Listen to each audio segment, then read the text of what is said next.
Ramaya Ramabhadraya Ramachandraya Vedasi Raghunathaya Nathaya Sitaya Pataye Namaha.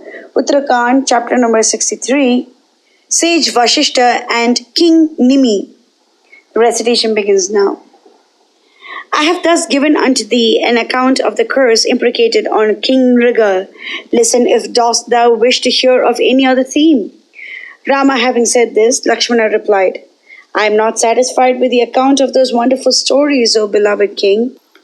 Hearing the reply of Lakshmana, Rama, the descendant of Ikshvaku, began again with themes instinct with morality. There lived a highly pious and powerful king by the name of Nimi. He was the 12th of Ikshvaku's sons. The powerful king made a picturesque city like that of the Celestials near the hermitage of sage Gautama. The name of that beautiful city was Vaijayantha, and a highly illustrious royal saint used to live there. Having thus reared a highly picturesque city, he thought of worshipping the deity by celebrating a sacrifice for the satisfaction of his sire.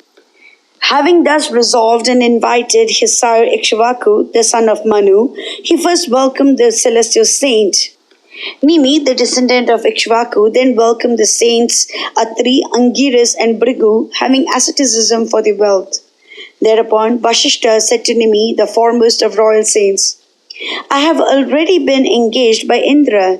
Do thou therefore wait as long as his sacrifice is not finished there. After the departure of Vasistha, the great Gautama engaged in the satisfaction of Vasistha's duty. And the high-souled Vasistha too engaged in Indra's sacrifice. On the other hand, having united all the Brahmanas, the great king began to celebrate the sacrifice extending over 5,000 years near his city by the side of the Himalaya. Thereupon, having finished the sacrifice of Indra, there came to the king the blameless and the illustrious Rishi Vasistha. Finding Gautama engaged in his room, he was exceedingly enraged. Thereupon, he waited there for some time to see the king. On that day, the royal saint Nimi was deeply asleep, and not beholding the king, the high-souled Vasistha was greatly angry and said, Since thou hast, O king, engaged another, neglecting me, thy body shall remain senseless. Thereupon, hearing the curse of sage Vasistha, the king got up. There, beside himself with ire, he said, I was unconscious in sleep, still soiled with anger, thou hast hurled the fiery curse against me like the second rod of Yama. Therefore, O ascetic, thy person shall remain senseless for a long time. That king and ascetic, having thus imprecated one another under the influence of anger, they immediately were deprived of their bodies. Mangalam Koshlendraya Mahaniya Gunaptiye Chakravarti Dhanurjaya Sarvabhaumaya Mangalam.